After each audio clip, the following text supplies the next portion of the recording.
Hi everyone, this is lecture number 1 जहां पर हम डिस्कस कर रहे हैं mathematical background scalars and vectors chapters के बारे में। ओके, तो हमारे पास फिजिक्स में फिजिकल क्वांटिटीज 2 सेगमेंट्स में डिवाइडेड है। First one is your scalar quantity जिसको हम स्केलर्स बोलते हैं, and second one is your vector quantities जिसको हम वेक्टर्स बोलते हैं। ओके, तो सबसे पहले बात करते हैं स्केलर क्वांटिटीज के बारे में। स्केलर क्वांटिटीज और स्केलर वो फिजिकल क्वांटिटीज होती हैं जिनके पास केवल मैग्नीट्यूड होता है बट डायरेक्शन नहीं होता। It has only and only magnitude but they do not have any direction. ठीक है, डायरेक्शन नहीं होता स्केलर क्वांटिटीज के पास। एग्जाम्पल के बारे में बात करते हैं, mass, volume, temperature, time, speed of light etcetera. ये सब जो फिजिकल क्वांटिटीज हैं ये किनके एग्जांपल्स हैं? स्केलर क्वांटिटीज के एग्जांपल, जिनके पास केवल मैग्नीट्यूड होता है, कुछ नंबर होता है बट डायरेक्शन स्पेसिफाइड नहीं होता। जो स्केलर क्वांटिटीज होती हैं वो independent of any coordinate system, यानी कि कोऑर्डिनेट सिस्टम पे डिपेंड नहीं करती। कोऑर्डिनेट सिस्टम इसलिए हम स्केलर क्वांटिटीज का कभी भी नहीं बनाते हैं। It obeys the ordinary algebraical laws of addition and multiplication. ये जो नॉर्मल कंडीशंस में जो laws of addition and laws of multiplication को ओबे करते हैं उसी एल्जेब्रा पर स्केलर क्वांटिटीज काम करती है। लेट अस सी कैसे काम करती है। ओके, तो हमारे पास है लॉ ऑफ कम्यूटेशन, जहां पर हम देखते हैं a plus B equal B plus A, यानी कि अगर a को आप 2 मानते हो, b को आप 3 मानते हो, तो आपको रिजल्ट क्या मिलता है? 3+2। ठीक है, तो यानी कि दोनों कंडीशन में आपको LHS में भी 5 मिलेगा, RHS में भी 5 मिलेगा। सिमिलरली अगर आप a into B equal B into A देखते हैं, यानी कि 2 मल्टीप्लाई बाई 3 देखते हैं, चाहे 3 मल्टीप्लाई बाई 2 देखते हैं, LHS और RHS में दोनों में आपको 6 मिलेगा। तो ये कौन सी लॉ ऑफ कंडीशन को ओबे करता है? Law of commutation. ओके, तो सिमिलरली लॉ ऑफ एसोसिएशन का भी ऐसा ही है, a plus B plus C, bracket में a प्लस बी लिया, देन ब्रैकेट में b प्लस सी लिया, देन ब्रैकेट में a प्लस सी लिया। कोई भी नंबर लीजिए आप स्केलर क्वांटिटीज में, वो सब इसमें ओबे करेगी। Similarly for the law of multiplication of association में भी फॉलो करेगी। लॉ ऑफ डिस्ट्रीब्यूशन में क्या बोलता है? a इंटू बी प्लस सी, पहले a की मल्टीप्लाई b से करी, ओके, देन प्लस का साइन यहाँ पर है तो प्लस का साइन यहाँ पर भी लगाया, देन a की मल्टीप्लाई c से करी, देन a की मल्टीप्लाई यहाँ पर c से करी हुई है। तो ये क्या है? आपका लॉ ऑफ डिस्ट्रीब्यूशन को ओबे करता है। कौन? हम बात कर रहे हैं किसकी? स्केलर क्वांटिटीज की। ठीक है, similarly for the law of multiplication, यहाँ पर मल्टीप्लिकेशन लगा हुआ है तो a प्लस बी इंटू सी, तो a की मल्टीप्लाई पहले c से कराओ, देन प्लस का साइन था तो यहाँ पर प्लस लगाओ, b की मल्टीप्लाई फिर c से कराओ, then it also obeys the law of multiplication of distribution. जहां पर हम इट बोल रहे हैं किसके बारे में बात कर रहे हैं? स्केलर फिजिकल क्वांटिटीज के बारे में। ओके, अब हम बात करते हैं अपने वेक्टर क्वांटिटीज के बारे में, जो बहुत एडवांस टॉपिक है। ठीक है, बहुत ही मजेदार टॉपिक है। वेक्टर क्वांटिटीज स्केलर क्वांटिटीज के जस्ट अपोजिट होते हैं। स्केलर क्वांटिटी के पास क्या क्या होता है? स्केलर क्वांटिटीज के पास मैग्नीट्यूड होता है बट डायरेक्शन नहीं होता। बट वेक्टर क्वांटिटीज में मैग्नीट्यूड और डायरेक्शन दोनों चीजें होती हैं। ऐसी फिजिकल क्वांटिटीज जिसमें मैग्नीट्यूड और डायरेक्शन दोनों चीज स्पेसिफाइड हो उसको हम क्या बोलते हैं? वेक्टर क्वांटिटीज बोलते हैं। एग्जाम्पल्स के बारे में बात करते हैं, force, linear velocity, linear momentum, angular velocity, angular momentum, ये कुछ एग्जांपल हैं जो कि वेक्टर क्वांटिटीज को स्पेसिफाइड करते हैं। ओके, अब हम वेक्टर नोटेशन के बारे में बात करते हैं। वेक्टर को किस तरीके से दिखाया जाता है? अगर आपके पास कोई ए है, ए कोई वेक्टर है, तो उसको किस तरीके से दिखाया जाता है? ए और उसके ऊपर एरो लगा दिया जाता है, तो इसको हम कैसे पढ़ते हैं? ए वेक्टर। अगर आपके पास कोई बी वेक्टर है तो बी के ऊपर वेक्टर, कोई जेड वेक्टर है तो जेड के ऊपर ये वेक्टर का सिंबल एरो लगा देते हैं सिंपली। एरो क्या डिनोट करता है? डायरेक्शन। अब हम मैग्नीट्यूड के बारे में बात करते हैं। मैग्नीट्यूड किस तरीके से दिखाया जाता है? मैग्नीट्यूड अगर आपके पास ए वेक्टर है तो किस तरीके से दिखाओगे आप? इस तरीके से। जैसे ए वेक्टर है आपके पास तो मैग्नीट्यूड इस तरीके से दिखाते हैं, उसका मॉड निकाल देते हैं। तो हम इसको सिंपली किस तरीके से पढ़ते हैं? Mod of A vector. बात समझ में आ रही है? अगर हमारे पास वेक्टर बी था, इसका अगर हमको मैग्नीट्यूड निकालना है तो हम क्या करते हैं? इसका मॉड निकाल देते हैं। अभी हम सीखेंगे कैसे। ठीक है, मॉड बी वेक्टर को हम रीड करते हैं, ये रीड करने का फॉर्मेट है। ठीक है, अब हम टाइप्स ऑफ वेक्टर्स के बारे में डिस्कस कर लेते हैं। सबसे पहले हमारे पास नेगेटिव वेक्टर्स। नेगेटिव वेक्टर्स का मतलब क्या होता है? दो ऐसे वेक्टर्स जो कि सेम लेंथ के हो बट अपोजिट डायरेक्शन में हो।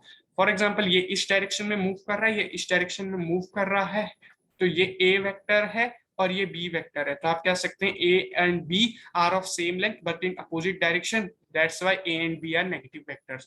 तो आप क्या कहोगे? A vector is equal to negative of B vector, या फिर बी वेक्टर को कह सकते हो आप नेगेटिव ऑफ ए वेक्टर। तो ये कहां पर आता है? आपका नेगेटिव वेक्टर के टाइप है। ठीक है, वेक्टर का नेगेटिव टाइप।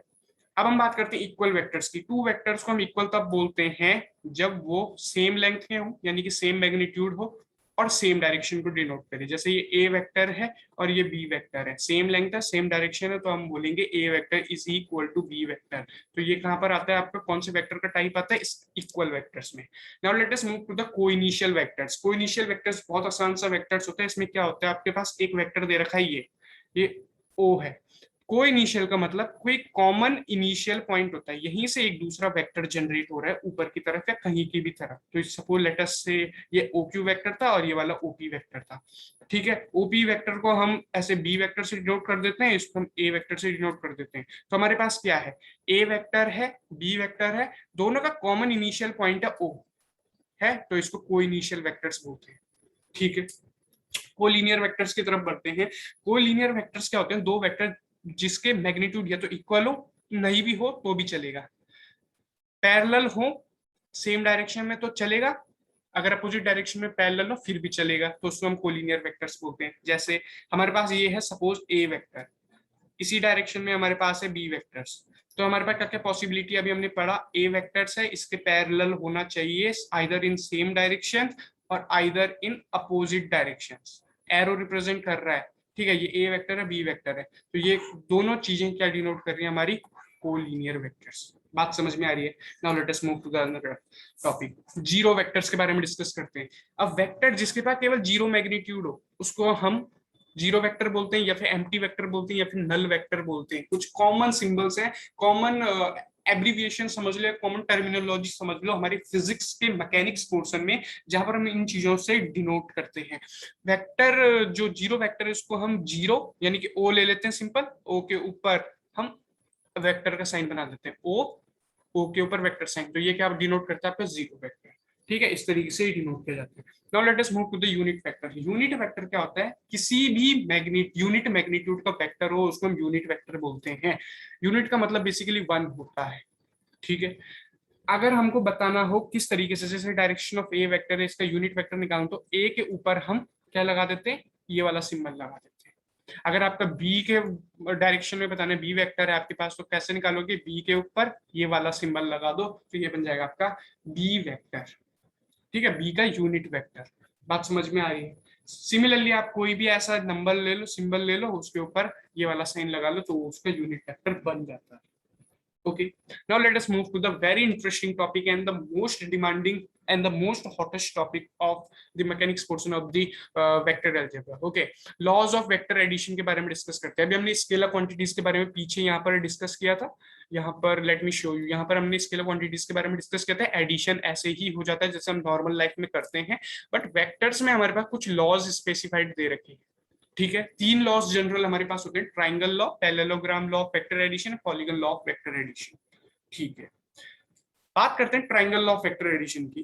पूरी स्टेटमेंट आप पढ़ लेना, ये आपके नोट्स के तरीके हैं। मेरे पास एक ट्राइंगल दे रखा है, लेट अस सी, दी हमारे पास ट्राइंगल है ए बी सी, हमारे पास कोई ट्राइंगल है, ए बी साइड जो है पी वेक्टर को डिनोट कर रहा है, बी सी क्यू वेक्टर को डिनोट कर रहा है।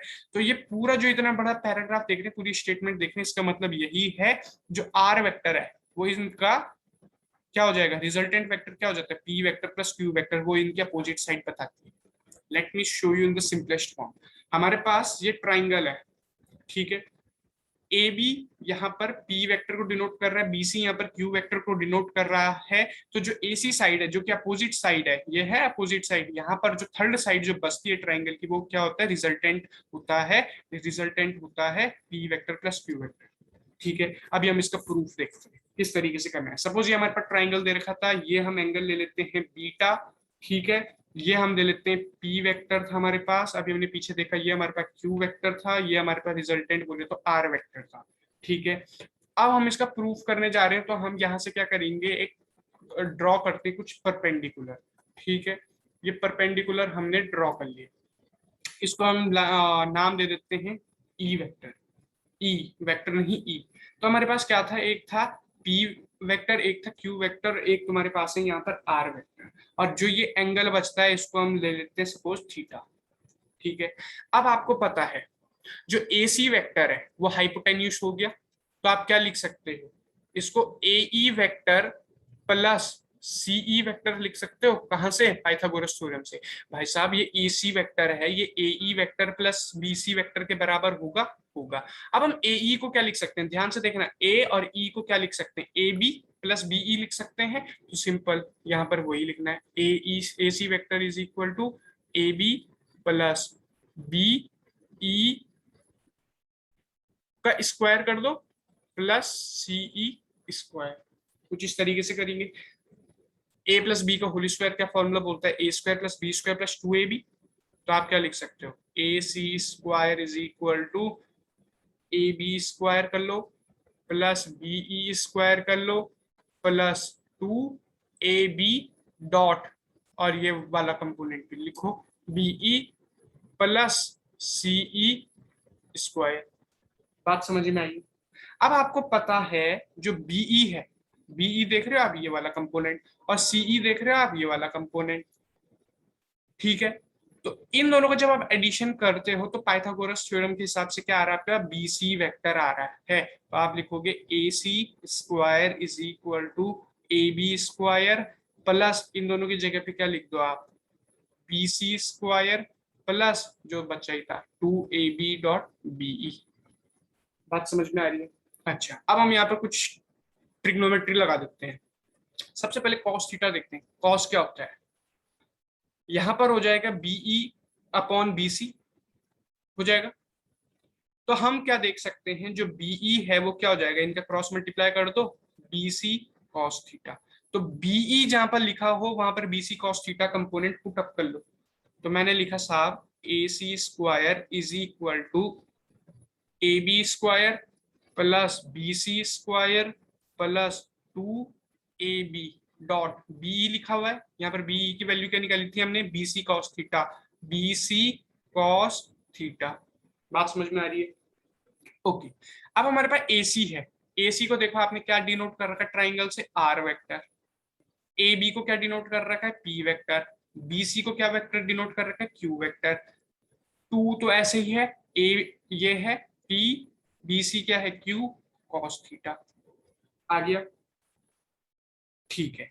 बट सब में क्या डिनोट कर रखा है, स्क्वायर का सिंबल, यहाँ पर स्क्वायर लगा दोगे आप, लगा दोगे।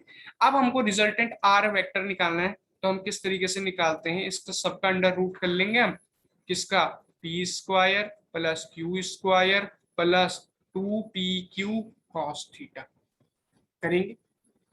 यही हमारे पास फॉर्मूला आता है किसी भी वेक्टर को एडिशन करने के लिए, triangle law of vector addition के थ्रू। हमारे पास रिजल्टेंट पी और क्यू दे रखा है और हमारे को थीटा गिवन है, तो हम रिजल्टेंट इस तरीके से निकाल सकते हैं, इस वैल्यू को पुट अप करके। अब हमारे पास आता है इस बीटा की वैल्यू फाइंड आउट करनी, किस तरीके से हम निकाल सकते हैं। तो late us move in the next slide. हमारे पास देखो टेन बीटा निकालना होता है, क्या निकालना होता है, टेन बीटा। यहाँ पीछे देख सकते हो आप, अभी हमने बीटा निकालना है, टेन बीटा। टेन बीटा क्या हो जाएगा, सीई अपॉन एई, ठीक है, सीई अपॉन एई। मैं बेसिक ट्रिग्नोमेट्री यूज कर रहा हूं जो आपने 10th क्लास में पढ़ी है, ठीक है। एई जो यहाँ पर एई है, इसको हम दोबारा क्या लिख सकते हैं, ए बी प्लस बीई लिख सकते हैं। लिखो भाई साहब फिर, सीई तो था ही, upon A B plus B E लिख दिया, लिख दिया। दोबारा से बता दूं, ए बी को हमने पी वेक्टर माना था, बीई को हमने क्यू वेक्टर माना था, ठीक है।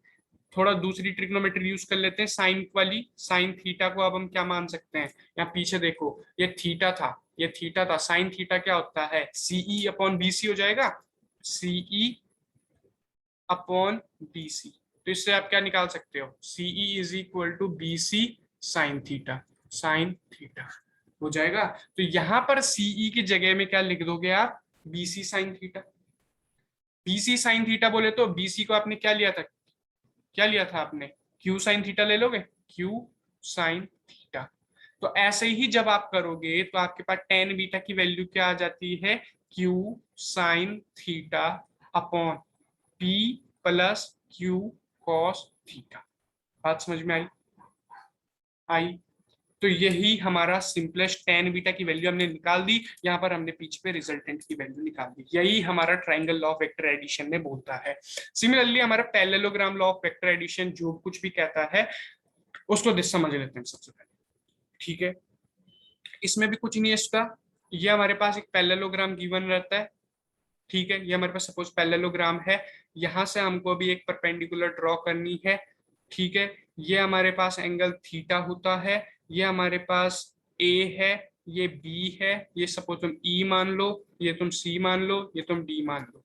ठीक है, ये तुम्हारे पास पी वेक्टर है, ये तुम्हारे पास क्यू वेक्टर है। ठीक है, तुमको जो डायगोनल दे दी गई है वही तुम्हारा रिजल्टेंट हो जाता है। यही इतने बड़े पैराग्राफ में कहा गया है, parallelogram of law of factorization. मैं दोबारा बता देता हूँ सिंपलर फॉर्म में। आपके पास अगर पैरेललोग्राम की दो साइड दे रखी है, पी वेक्टर क्यू वेक्टर, तो रिजल्टेंट उसका डायगोनल हो जाता है, दैट्स इट, सिंपल। ठीक है, इसका फॉर्मूला भी कुछ नहीं, वही फॉर्मूला है, नेक्स्ट स्लाइड में बता देता हूँ। ठीक है, क्या है, आर जो होता है वो किसके बराबर होता है, P square plus Q square plus 2pq cos theta. ठीक है, दोबारा बता रहा हूं, ये डायगोनल जो होता है यही आपका रिजल्टेंट होता है। ठीक है, ये आपके पास आप मान के चलो ये बीटा है, ये मान के चलो आपके पास ये थीटा है, ये आपके पास पी है, ये ए था, ये बी था, ये सी है, ये डी है। जब आपने इसको एक्सटेंड किया, ऐसे परपेंडिकुलर ड्रॉ कर रहे हो आप, ये यहाँ पर आप ई ले लो। ठीक है, और यहाँ पर भी आपके पास थीटा बचता है। ठीक है, तो मैंने आपको यही बताया, ये पी वेक्टर है, ये क्यू वेक्टर है, तो रिजल्टेंट ये वाला होता है। ठीक है, आपको इतनी बात समझ आती है। सिमिलरली हमने जो टेन बीटा की value triangle law of vector addition में बनाई थी, भाई साहब तुम ये देखो, दो ट्राइंगल को जोड़ के तो पैरेललोग्राम बना है, तो टेन बीटा की वैल्यू वही तो होगी, Q sine theta upon P plus Q cos theta. बात समझ में आ रही है? फॉर्मूले दोनों में सेम है, ट्राइंगल लॉ में भी और पैरेललोग्राम लॉ में भी। अब हम कुछ कंडीशंस देख लेते हैं parallelogram law of vector addition में। जब हमारे पास थीटा की वैल्यू जीरो गिवन होती है, जीरो का मतलब सेम डायरेक्शन में एक्ट करती है कोई भी दो वेक्टर्स, तो हम क्या लिख सकते हैं, हमारे पास फॉर्मूला क्या था, R is equal to under root P square plus Q square plus 2pq cos theta था। कॉस थीटा की जगह जीरो लिख देंगे, बिल्कुल। कॉस जीरो की वैल्यू क्या होती है, 1। तो हम क्या लिख सकते हैं, R is equal to under root P square plus Q square plus 2pq, और कॉस जीरो की वैल्यू 1 होती है। जब हम इसको सॉल्व करते हैं तो हमारे पास क्या मिलता है, R is equal to P plus Q. तो हमारे पास रिजल्टेंट की वैल्यू जब थीटा जीरो होती है तो ये आ गई।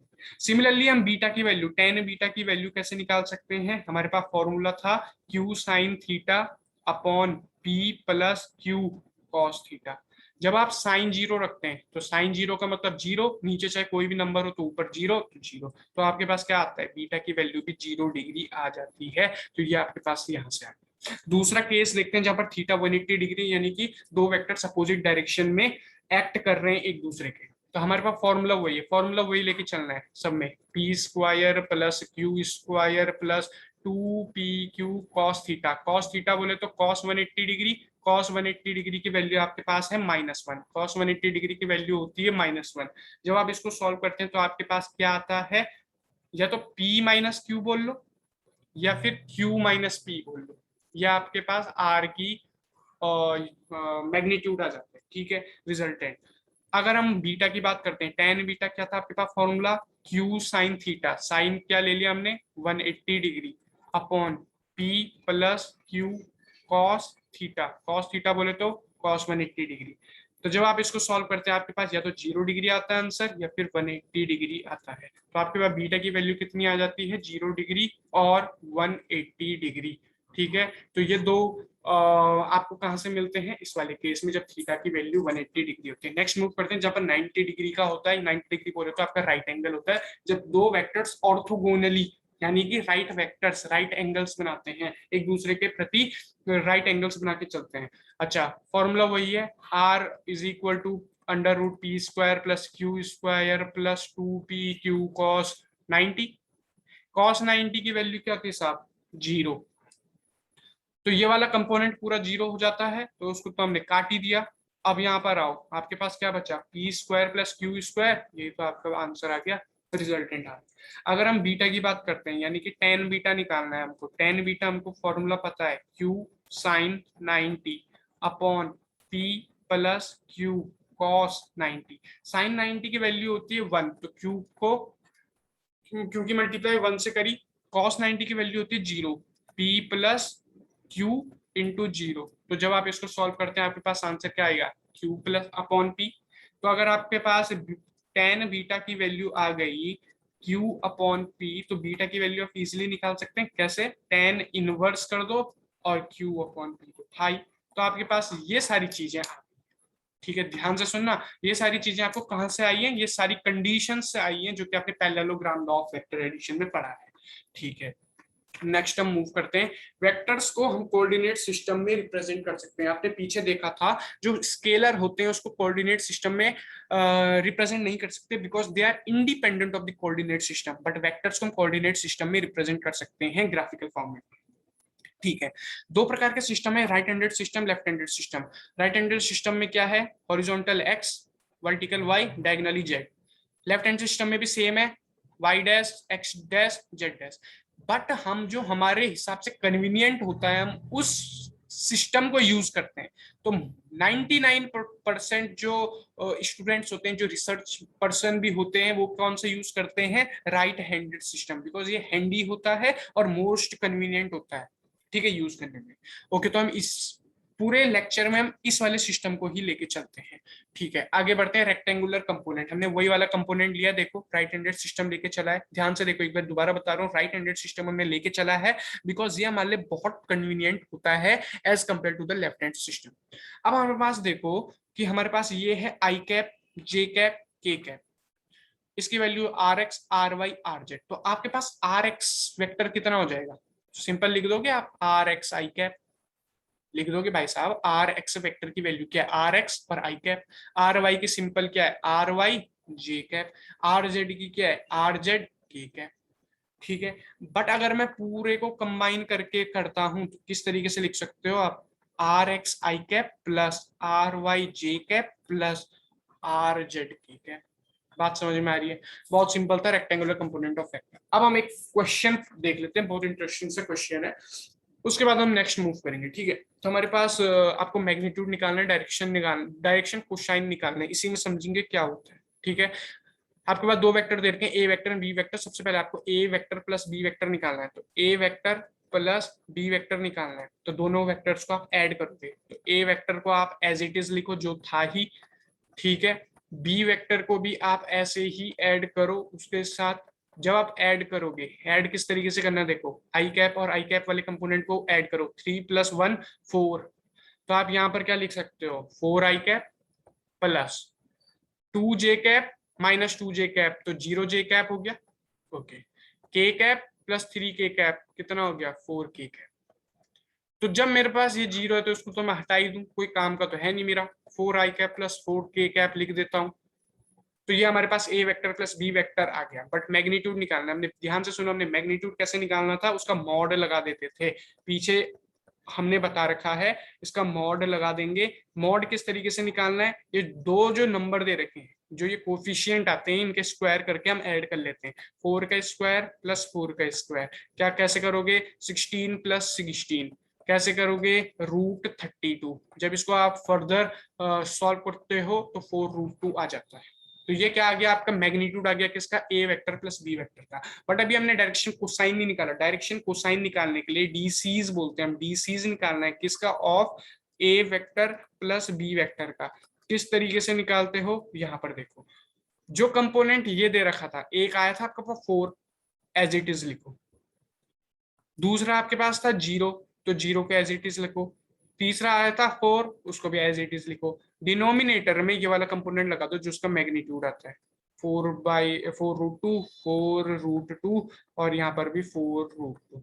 अगर ये सॉल्व हो रहे हैं तो वेल एंड गुड, सॉल्व कर लो। 4 से 4 कैंसिल हो रहा है तो 1/√2 आ रहा है, कॉमा 0 आ रहा है, 1/√2 आ रहा है, 4 से 4 को सॉल्व करके। तो ये आपका पहला वाला पार्ट सॉल्व है, केवल ए वेक्टर प्लस बी वेक्टर। अभी आपको ए वेक्टर माइनस बी वेक्टर का करना है, किस तरीके से करोगे नेक्स्ट स्लाइड में देखते हैं।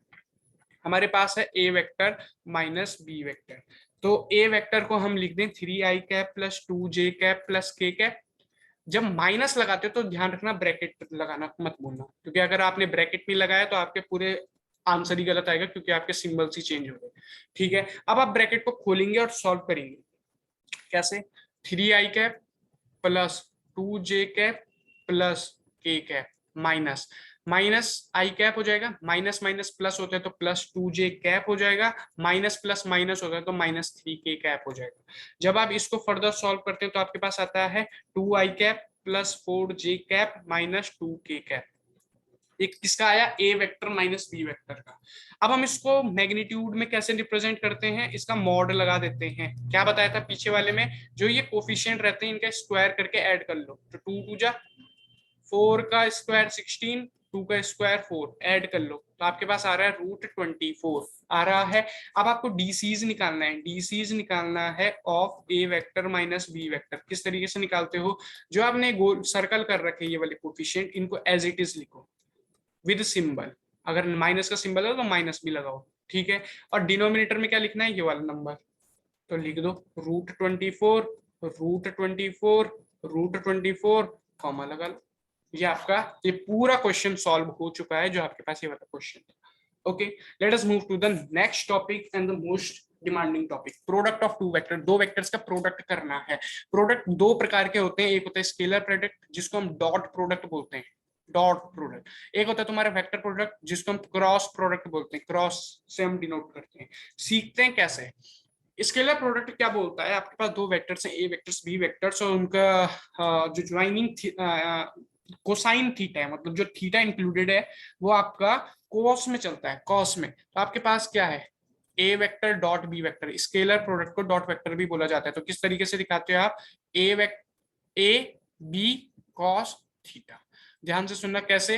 ए वेक्टर डॉट बी वेक्टर को मैंने किस तरीके से रिप्रेजेंट करना है? ए बी कॉस थीटा, क्योंकि कॉस के कंपोनेंट को लेके चलते हैं हम स्केलर प्रोडक्ट में, डॉट प्रोडक्ट में। ठीक है, अब आपके पास क्वेश्चन इस तरीके से आ जाते हैं कि ए वेक्टर दे दिया, बी वेक्टर दे दिया, उसका आपने मैग्नीट्यूड निकाल दिया, अब आपको थीटा बताना है। किस तरीके से बताओगे? कॉस थीटा लेके चलोगे, A vector dot B vector upon mod of A mod of B. तो ये आपके पास फॉर्मूला है। इस वाले को और इस वाले को आप याद रखना, ये स्केलर प्रोडक्ट में आता है। ठीक है, नेक्स्ट मूव करते हैं, कुछ कैरेक्टरिस्टिक समझ लो। देखो आई डॉट आई, यानी कि देखो आई वेक्टर इस साइड होता है और दूसरे वेक्टर का भी आई साइड इस साइड है, यानी कि दोनों में एंगल क्या बनता है? बताओ एंगल क्या है? एंगल 0 है। पीछे हमने देखा यहाँ पर कॉस थीटा लगता है, तो हमारे पास क्या है? कॉस 0 की वैल्यू क्या आती है? 1। तो आई जब और आई को जब हम मल्टीप्लाई करते हैं तो हमारे पास वैल्यू आती है 1। सिमिलरली जे डॉट जे, जे ऊपर है ये भी ऊपर है, इनका एंगल कितना बन रहा है? 0, तो cos 0 की वैल्यू 1। सिमिलरली के का क्या है? ऐसा ऐसा, cos 0 की वैल्यू 1 है तो पूरा यूनिट की वैल्यू 1 होगी। ओके, नेक्स्ट मूव करते हैं। अब हम देखते हैं आई डॉट जे कैप की वैल्यू, या फिर जे डॉट के कैप की वैल्यू, या फिर के डॉट आई कैप की वैल्यू। बता दूं, आपने रिप्रेजेंट कर रहे हैं कुछ इस तरीके से, ये आई वेक्टर है, ये जे वेक्टर है, ये के वेक्टर है। सब में एंगल कितना बन रहा है? आई डॉट जे बोल रखा, आई डॉट जे बोल रखा, तो ये एंगल 90 डिग्री। जे डॉट के बोल रहा है, जे डॉट के बोल रहा है, ये एंगल 90 डिग्री। के डॉट आई बोल रहा है, के डॉट आई बोल रहा है, ये 90 डिग्री। जब सब में 90 डिग्री है तो आपने पीछे थीटा कॉस थीटा देखा था, कॉस थीटा की वैल्यू 0 होती है, तो इन सब में जब कॉस 90 लग जाए तो सबकी वैल्यू क्या हो जाएगी? 1, 1, कॉस 90। कॉस 90 जब 0 है तो होल कंपोनेंट 0। ये पूरा याद रखना है आपको। इस जब हम I dot I J dot J के डॉट के को करते हैं तो 1 आता है, जब I dot J J dot K dot I को करते हैं तो आंसर आपका 0 आता है। Let us move to the next question. Question की तरफ बढ़ते हैं। आपके पास यहाँ पर स्केलर प्रोडक्ट आपको ऑब्टेन करना है और एंगल भी बताना है। एंगल कौन सा? जब स्केलर की बात करते हैं तो आपको पता ही है, यहाँ से हमको कॉस का कंपोनेंट निकालना है। पीछे देखा था हमने, ये वाला फॉर्मूला यहाँ पर काम आएगा। ठीक है, चलो स्केलर प्रोडक्ट निकालते हैं एक प्रकार से। कैसे, किस तरीके से सॉल्व करेंगे? इन दोनों का सिंपल मल्टीप्लाई करो, आई कैप और आई कैप वाले का। तो 6 की मल्टीप्लाई 2 से करी, प्लस का साइन लगाया। 2 की मल्टीप्लाई इस वाले कंपोनेंट से करनी है, 2 - 9 प्लस 3 मल्टीप्लाई बाय 6 करो। जब आप इसको सॉल्व करते हैं आपके पास वैल्यू आती है 12।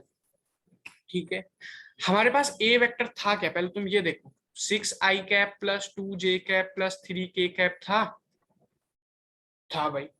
और बी वेक्टर क्या था हमारे पास? 2i cap minus 9j cap plus 6k cap था।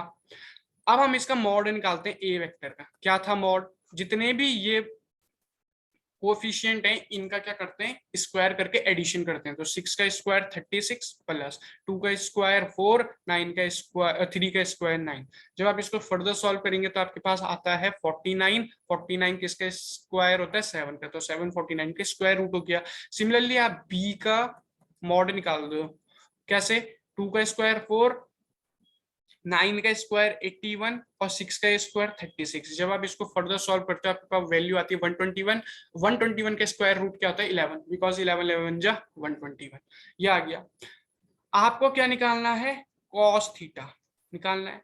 फॉर्मूला क्या था? A vector dot B vector mod of A vector mod of B vector था। A vector dot B vector तो आपने यहाँ पर निकाल दिया। क्या था? 12। मॉड ऑफ ए की वैल्यू रखो 7 थी, 7 multiply by mod of B vector की वैल्यू रखो 11। ठीक है, क्या आया तुम्हारे पास? 12 अपॉन 7, 11 जा या 11 7 जा 77। तो आपको यहाँ पर एंगल बताना है। एंगल को किस तरीके से रिप्रेजेंट करते हो? cos theta is equal to 12 upon 77 आया, तो थीटा को आप क्या ले सकते हो? cos inverse 12 upon 77।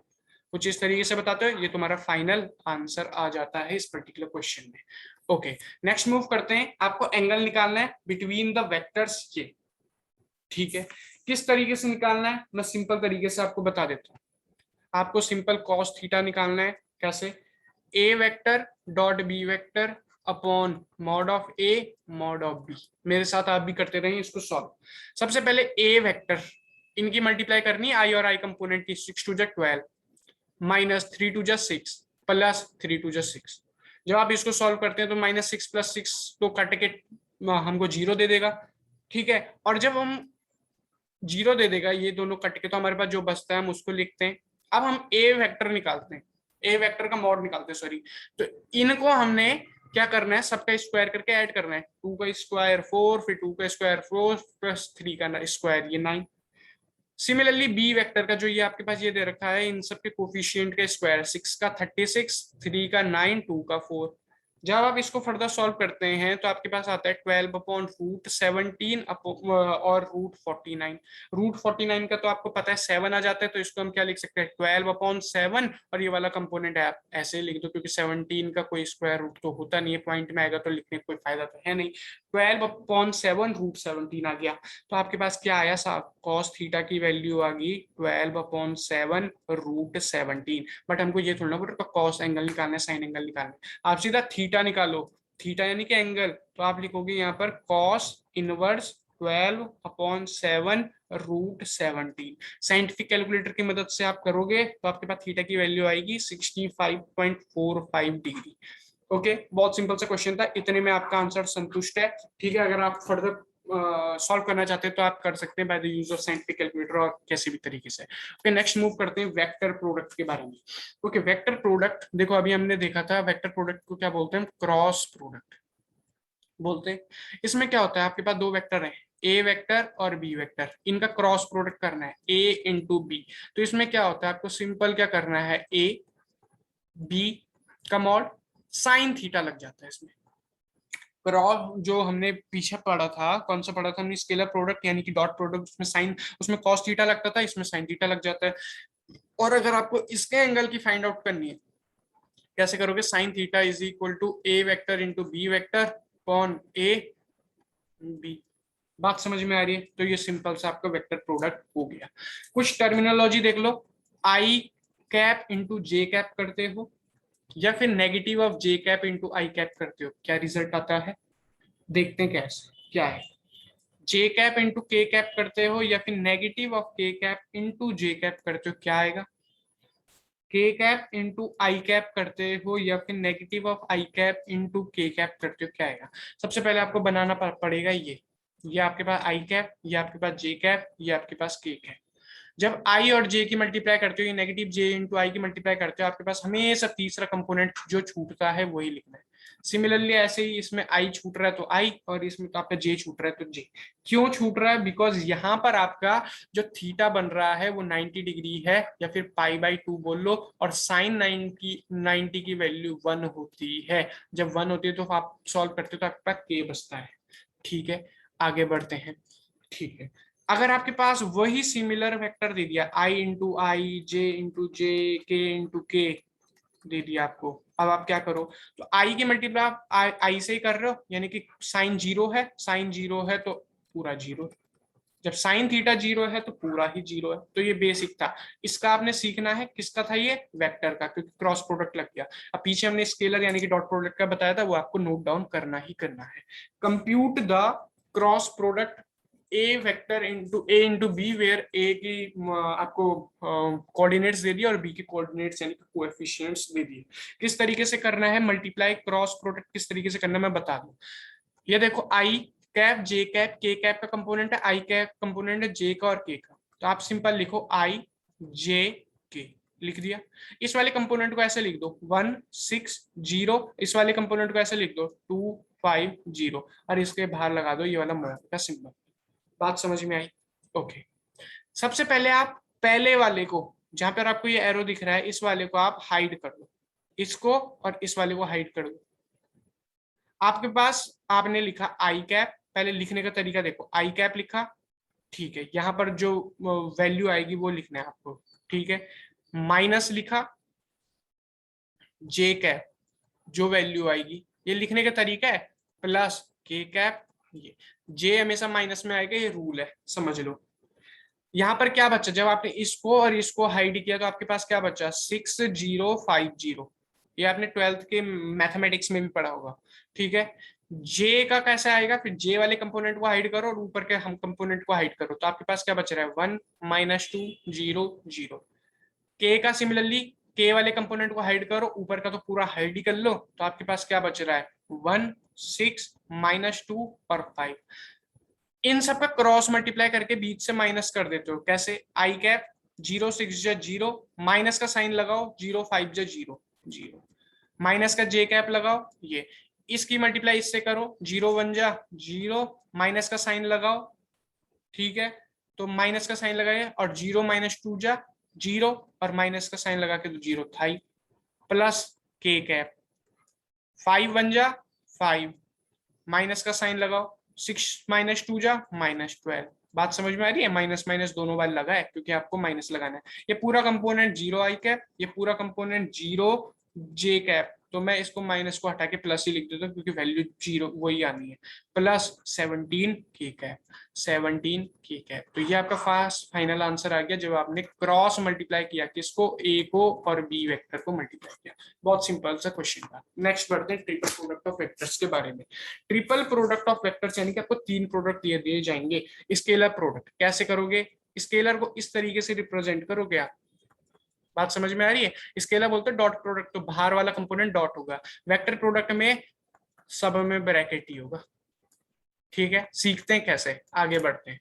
चलो, स्केलर प्रोडक्ट जब आपके पास दे दिया A vector B vector C vector, किस तरीके से करोगे, आपके पास ए का एक्स वाला कंपोनेंट, ए का ही वाई वाला कंपोनेंट, ए का ही जेड वाला कंपोनेंट लोगे।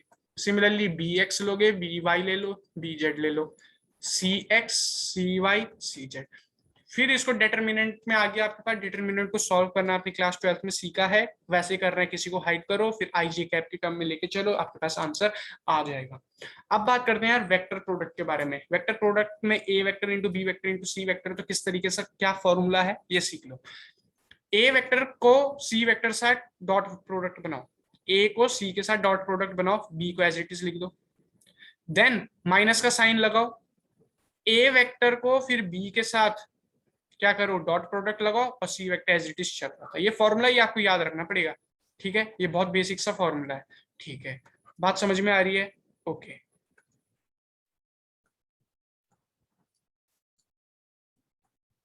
ठीक है, ओके, आगे बढ़ते हैं।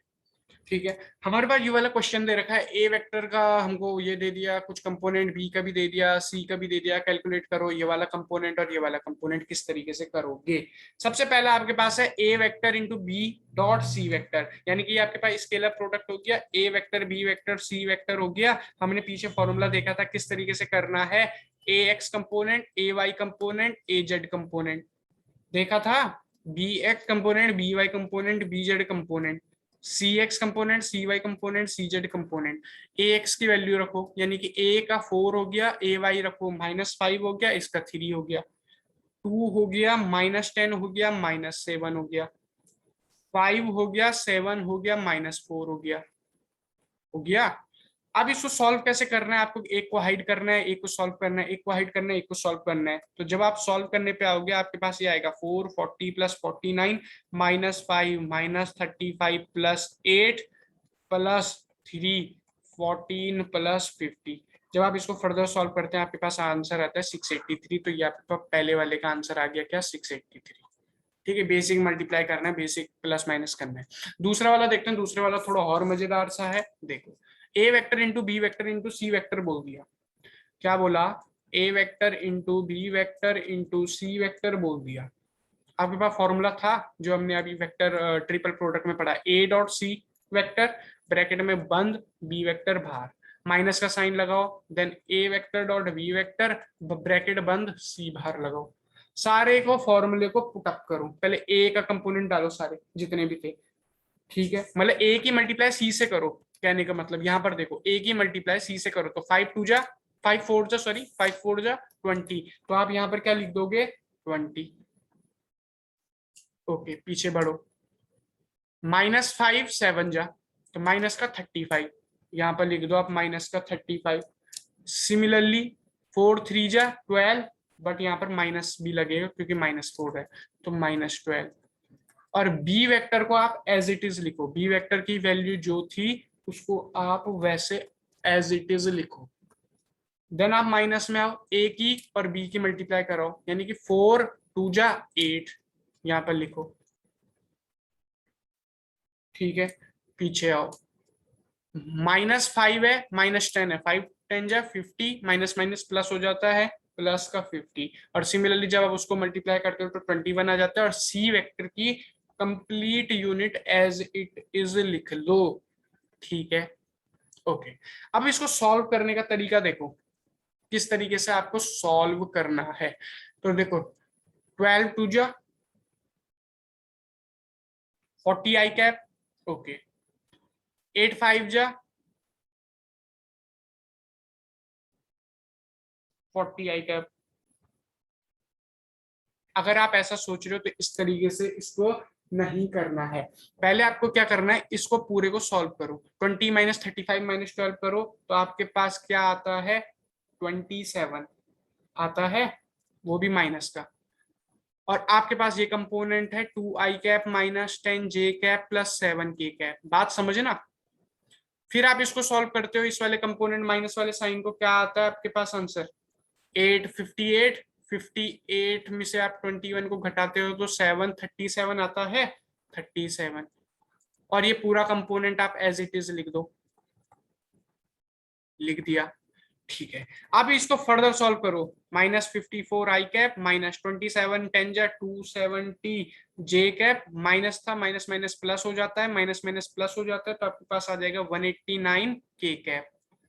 फिर -185 आई कैप, क्यों, इसकी मल्टीप्लाई इससे करी, फिर इसकी मल्टीप्लाई इससे करी, फिर इसकी मल्टीप्लाई इससे करो।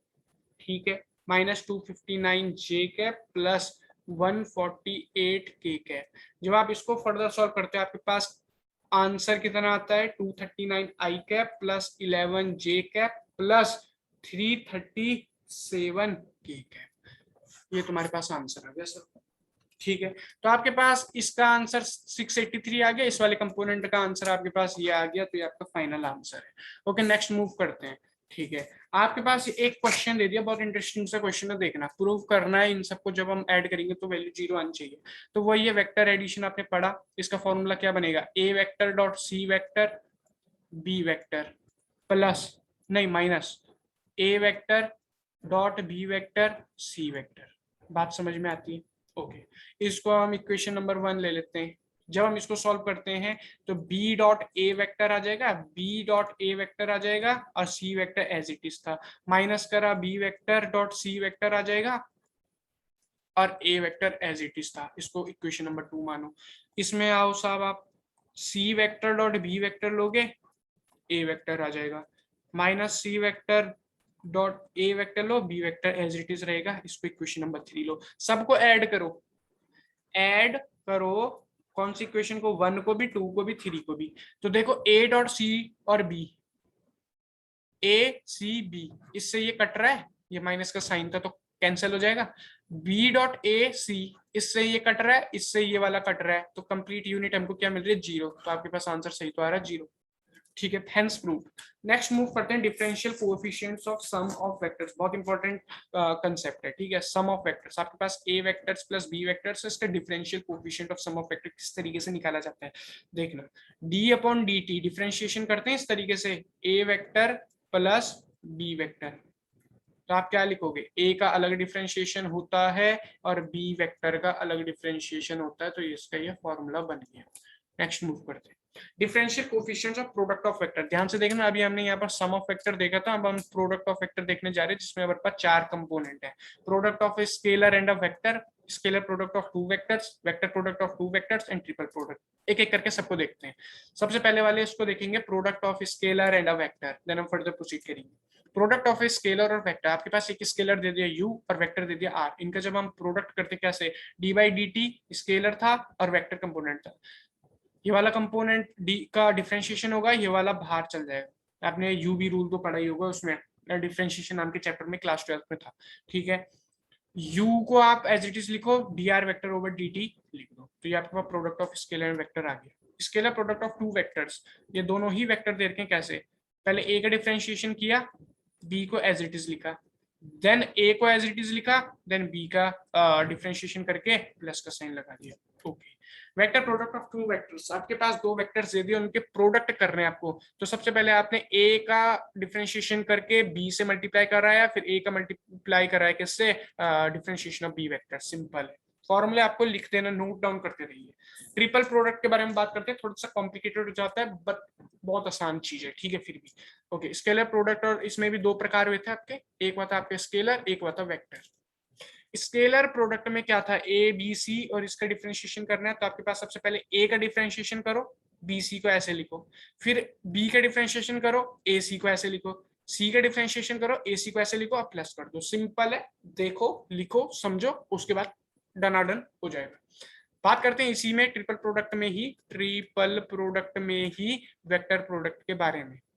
ठीक है, देखो क्या सीन है, ऐसा था a vector into B vector into C vector. आपको क्या करना है, सबसे पहले डिफरेंशिएशन ऑफ a वेक्टर निकाला, यहाँ पर आपने डिफरेंशिएशन ऑफ a वेक्टर निकाला, b इंटू सी को एज इट इज लिखा, देन b का निकाला डिफरेंशिएशन, a और c को एज इट इज लिखा, देन c का निकाला, a और b को ऐसे लिखा।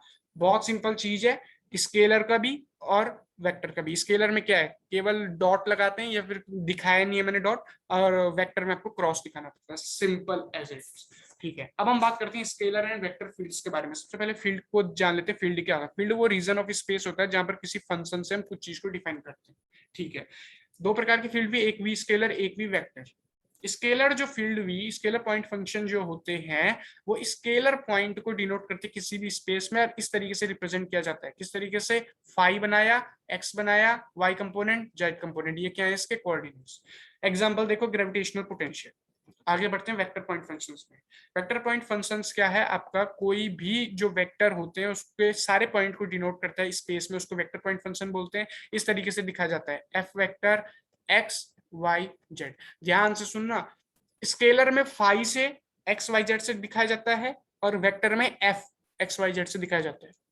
एग्जांपल देखो, जब आप मैग्नेटिक या इलेक्ट्रिक इंटेंसिटी को डिस्ट्रीब्यूट करते हो वेक्टर पॉइंट फंक्शंस में आता है। Partial derivatives, gradient, operator, most important topic है, इनको समझना जरूरी है। पार्शियल डेरिवेटिव्स, ग्रेडियंट और ऑपरेटर समझते हैं। पार्शियल डेरिवेटिव क्या होता है, डिफरेंशिएशन करते हो आप। फाई का बताया था मैंने, क्या है फाई, क्या था, scalar point function, x1 x2 x3 x4 and so on.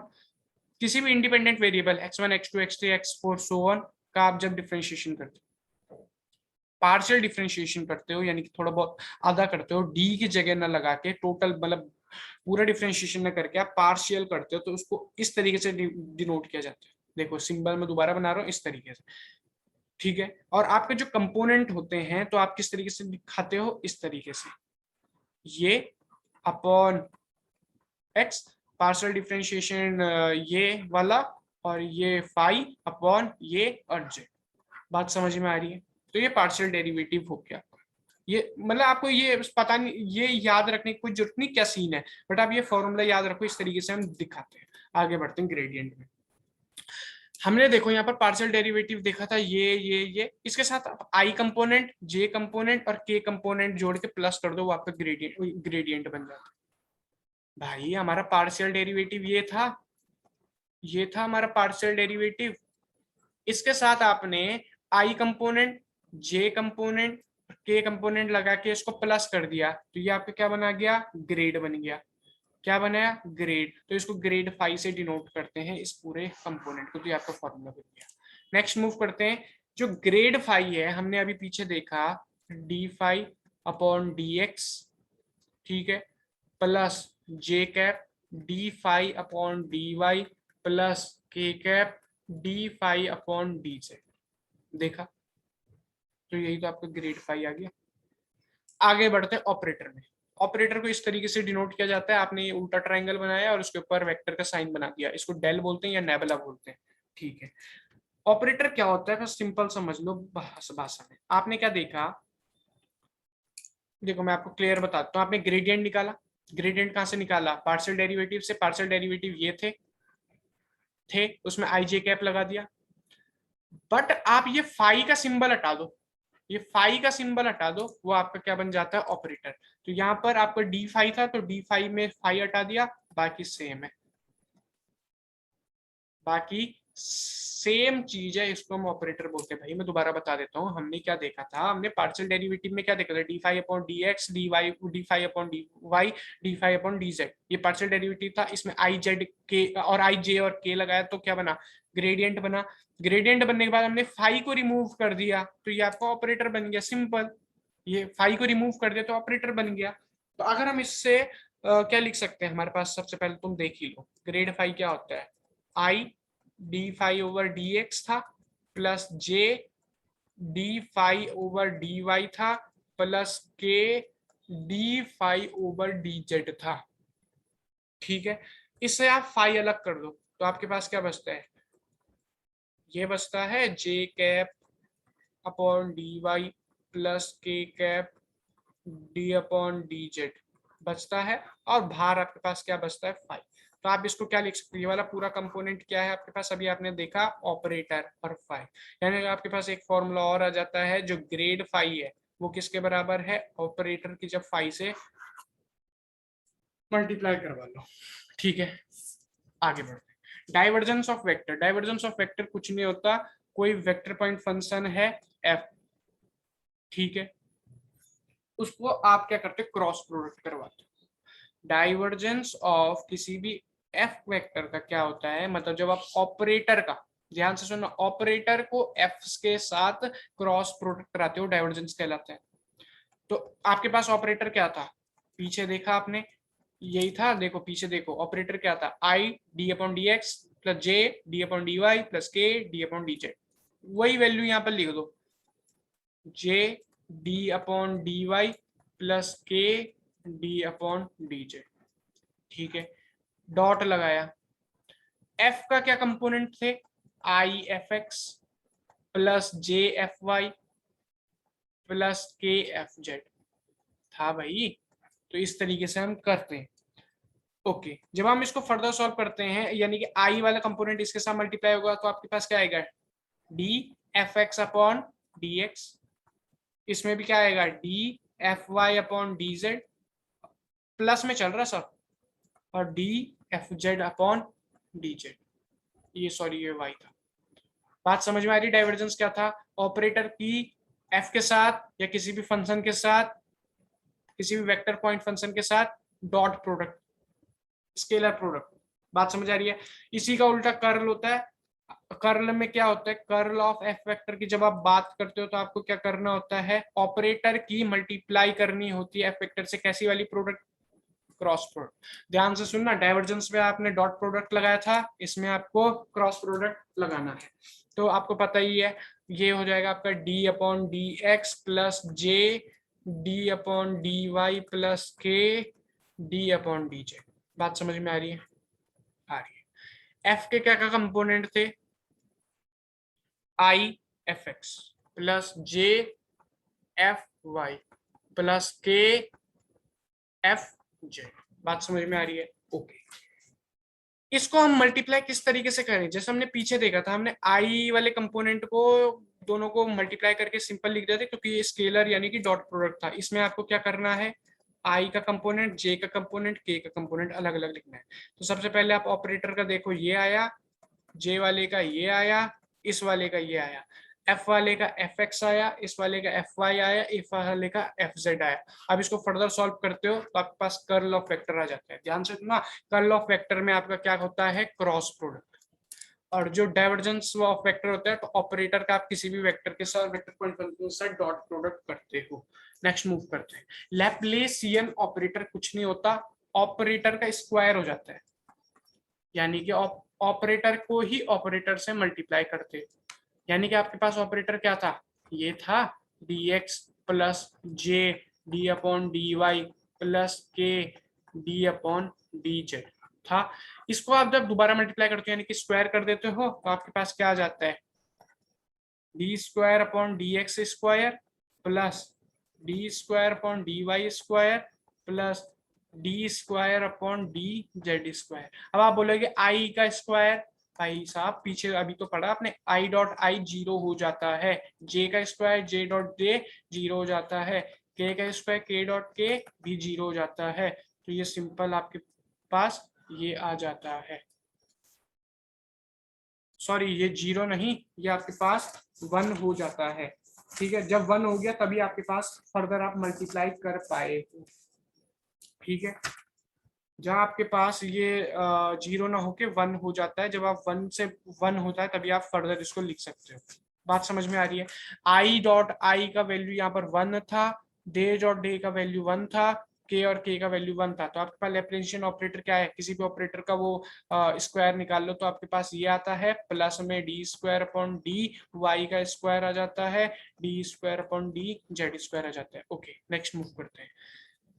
अगला क्वेश्चन दे दिया गया है ये वाला, ठीक है, जहां आपको u दे दिया, r दे दिया, देन आपको डाइवर्जेंस u और r का निकालना है। डाइवर्जेंस कैसे निकालते हैं, आप किसी भी ऑपरेटर का मल्टीप्लाई करना है जो आपके पास फंक्शन दे रखा है। तो ऑपरेटर आपको पता है d upon D X plus J D upon D Y plus Z D upon D Z, पता है। ओके, इस वाले कंपोनेंट को, u वाले कंपोनेंट को लिखो X square plus Y square plus Z square. Okay, R वाले कंपोनेंट को लिखो 2x I cap plus 3y J cap plus 2z K cap. जब आप इसको सॉल्व करते हैं किस तरीके से कर सकते हैं, इस वाले कंपोनेंट को इस वाले कंपोनेंट से मल्टीप्लाई करते हैं तो ये 2x क्यूब हो जाता है, यहीं पे बता देता हूँ 2x क्यूब हो जाता है। इस वाले कंपोनेंट को इस वाले कंपोनेंट के साथ करो तो क्या बन रहा है आपका, 3y क्यूब हो जाता है। अब इस वाले कंपोनेंट के इस वाले कंपोनेंट के साथ करो, क्या हो जाता है आपके पास, बताओ। ये 2z था, ये z था, तो आपके पास 2z स्क्वायर हो जाएगा, 2z क्यूब, सॉरी ये z स्क्वायर है। ठीक है, ओके, यहां पर इनकी डिफ्रेंशिएशन निकालने, यानी कि आपको इनके डिफ्रेंशिएशन करने, तो डी बाई डी टी लिख लो चाहे। ठीक है, क्या आएगा, 6x square plus 9y square plus 6z square. Basic differentiation है, क्लास 12 में पढ़ चुके हैं। आगे बढ़ते हैं। Okay, calculate the curl, curl निकालना सीखना है। यहाँ पर आपने डाइवर्जेंस निकालना सीखा था, यहाँ पे कर्ल निकालना सीखना है। कर्ल क्या था, ऑपरेटर की क्रॉस प्रोडक्ट, यानी कि आपने आई जे के लिखा, ठीक है, इसका ऑपरेटर का आपने वैल्यू लिख दी, ये थी, ये तो आपको अब रट सी गई होगी। और ये वाले कंपोनेंट लिखने हैं, X Y Z 2x square Y X square Z square minus 2y square, ये मैग्नीट्यूड इसका मॉड निकालना। जब आप इसको फर्दर सॉल्व करते हैं वैसे ही करना है जैसे क्रॉस प्रोडक्ट का करते हैं, तो आपके पास ये आंसर आएगा। ठीक है, बेसिक है इसलिए मैं इसको यहाँ पर सॉल्व करके नहीं बता रहा हूँ, सिंपल सा आपको इस तरीके से ही करना है जिस तरीके से हमने पीछे कर रखा है। ओके, नेक्स्ट मूव करते हैं। ठीक है, सो डेट जो आपके पास ये एफ दे दिया, ये आपका इरोटेशनल है, यानी कि आपको क्या निकालना है, कर्ल ऑफ एफ निकालना है, यानी कि आपको ये की मल्टीप्लाई करनी इससे। ठीक है, जब आप इसकी मल्टीप्लाई इससे करते हैं यानी कि आई जे के ऑपरेटर के कंपोनेंट लिखो, देन ये वाला कंपोनेंट लिखते जाओ, क्या है Y square plus 2xz square, 2xy minus Z, 2x² minus Y plus 2z। जब आप इसको फर्दर सॉल्व करते हो तो आपके पास अगर वैल्यू 0 आ जाती है तो इसका मतलब इररोटेशनल है। सॉल्व करने के बाद आ रही है, करके जरूर देखना। आगे बढ़ते हैं, integration of vector, line vector के बारे में डिस्कस कर लेते हैं। कैसे, कोई आपके पास कंपोनेंट f है, उसकी लेंथ l है, तो ये आपका लाइन वेक्टर हो गया। तो आप वर्क डन भी निकाल सकते हो इससे। वर्क डन क्या हो गया, कोई कंपोनेंट p से q तक जा रहा है तो ये आपको लाइन इंटीग्रेशन हो गया। सरफेस इंटीग्रेशन के बारे में बात करते हैं, कैसे डबल डिफरेंशिएशन करते हैं, डबल इंटीग्रेशन करते हैं सॉरी, f.ds। जहां पे डबल कर रखा है इसका मतलब क्या, एक बारी आपने लेंथ के कंपोनेंट को किया, एक बारी ब्रेड्थ के कंपोनेंट को किया, देन आपने एक बारी dx और dy। ध्यान से सुनना, जो ये डबल वाली कर रखा है ना, इसका मतलब एक बारी x यानी कि लेंथ को कर रखा है, एक बारी ब्रेड्थ को कर रखा है। ds में भी dx और dy। सरफेस इंटीग्रेशन में 3 बारी करोगे, 1 2 3। यहाँ पर v लिखो यानी कि वॉल्यूम कर रहे हो, वॉल्यूम इंटीग्रेशन। कैसे, किस तरीके से किया था आपने, एक बार लेंथ यानी कि x का किया था, एक बार ब्रेड्थ यानी विड्थ का y किया था, एक बारी हाइट का z किया था, देन f लगाया था, dv को dx लिखा, dy लिखा, dz लिखा, तो आपको वॉल्यूम इंटीग्रेशन इंटीग्रल आ गया। वेक्टर आइडेंटिटीज के बारे में बात कर लेते हैं। वेक्टर आइडेंटिटीज बहुत इंपॉर्टेंट है। phi1 phi2 अगर आपके पास कोई स्केलर पॉइंट फंक्शंस हैं, स्केलर पॉइंट फंक्शंस हैं, ए और बी आपके पास कोई वेक्टर्स हैं, तो किस तरीके से आपके पास आइडेंटिटीज होती हैं, नेक्स्ट देखते हैं। इसको कैसे लिखेंगे, ऑपरेटर लिखो, ऑपरेटर था, ध्यान से देखो, ऑपरेटर था तो आपने ऑपरेटर लिखा, operator phi1 plus operator phi2। बात समझ आई, जब मल्टीप्लाई कर रहे हो तो phi1 as it is operator phi2 plus phi2 as it is operator phi1। Divergence कर रहे हो, divergence of A vector plus divergence of B vector.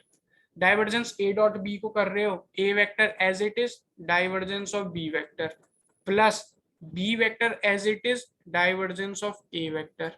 Curl of A vector plus B vector कैसे निकालते हो, curl of A vector plus curl of B vector. Divergence phi A, phi as it is divergence of A vector plus A dot grad phi. ये कुछ identities हैं या कुछ फॉर्मूले समझ लो, आपको पता होनी चाहिए। कर्ल फाई ए यानी कि इसमें आ जाएगा आपका phi curl A plus grad phi into A. Divergence curl A 0, curl grad A 0, याद होनी चाहिए वेक्टर आइडेंटिटीज। अब हम बात करते हैं अपने लास्ट टॉपिक्स के बारे में, Gauss divergence theorem. Gauss divergence theorem का क्या रिलेशन होता है, सरफेस इंटीग्रेशन वॉल्यूम इंटीग्रेशन का रिलेशन बताते हैं। यहाँ पीछे पढ़ा था सरफेस इंटीग्रेशन, ये सरफेस इंटीग्रेशन है, वॉल्यूम इंटीग्रेशन है, इसका रिलेशन कौन बनाता है, गॉस डाइवर्जेंस थ्योरम। कैसे, यहाँ पर देखते हैं। सरफेस इंटीग्रेशन को आपने ऐसा लिखा था S F dot D S, और वॉल्यूम इंटीग्रेशन को आपने कैसे लिखा था, ऐसा लिखा था एफ डॉट डीवी लिखा था। ये इसके बराबर होता है जब यहाँ पर डाइवर्जेंस लग जाए, तो यही आपका गॉस डाइवर्जेंस थ्योरम बोलता है। क्या बोलता है, सरफेस इंटीग्रेशन को एज इट इज लिखो, वॉल्यूम इंटीग्रेशन को एज इट इज लिखो, डाइवर्जेंस इंट्रोड्यूस कर दो, डाइवर्जेंस इंट्रोड्यूस कर दो तो आपका गॉस डाइवर्जेंस थ्योरम बन जाता है। नेक्स्ट हम बात करते हैं स्टोक्स थ्योरम की। स्टोक्स थ्योरम क्या होता है आपका, ये आपका सरफेस इंटीग्रेशन और क्लोज्ड लीनियर इंटीग्रल के बारे में कुछ बताता है।